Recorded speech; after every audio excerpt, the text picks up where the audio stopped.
Hey, it's me. And today I want to talk about something you don't hear about every day in New York City. An earthquake. Yeah, you heard that right. Just recently, a magnitude 3.0 earthquake rumbled through the city, shaking things up less than 2 years after the last one. Now, I know what you're thinking. Earthquakes? In New York? Isn't that more of a California thing? Well, surprise. While the Big Apple isn't exactly known for its seismic activity, it's not totally immune either. And when the ground shakes here, people notice. So, let's break this down. The quake hit early in the morning, just before most folks had started their day. According to the US Geological Survey, the epicenter was just outside the city, but the tremors were felt across several boroughs. Picture it, you're sipping your coffee, scrolling your phone, and suddenly your apartment sways just a little. Not enough to cause chaos, but just enough to make you go, wait, did that really just happen? Social media exploded almost instantly.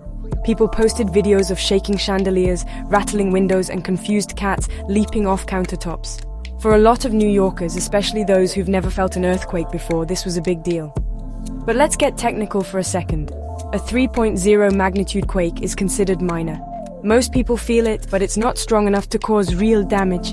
Think of it as nature's little nudge. A reminder that the earth beneath even the most iconic skyscrapers isn't totally still. And get this isn't the first time. Less than 2 years ago, New York felt another earthquake, though it was a bit weaker. Back then, it was the talk of the town, and here we are again, asking the same questions. Is this normal? Should we be worried? Here's what the experts say. New York actually sits on a network of ancient fault lines. They're quieter than the ones out west, but they're still there. The city usually gets small quakes every few years, most of them too weak to notice. But every now and then, one slips through that everyone feels. So, should you be worried? Not really.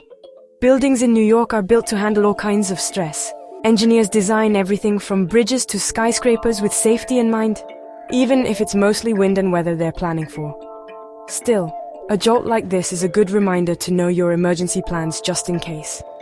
The bigger story here is how quickly these moments bring people together. Suddenly, whether you're uptown or downtown, everyone's got a story to share. Did you feel that? Was that an earthquake? My dog totally sensed it before I did. It's also a reminder that nature doesn't always follow the script. In a city known for being unshakable, sometimes the ground itself has other ideas. So the next time you're in New York and feel that tiny tremor, remember, it's rare, it's harmless, and it's just another odd chapter in the city's never-ending story. Stay safe, stay curious, and don't forget to secure your coffee mugs. Thanks for watching. If you've got your own quake story, drop it in the comments. I want to hear how you handled New York's latest shake-up. And hey, don't forget to subscribe for more updates and stories that keep you in the know.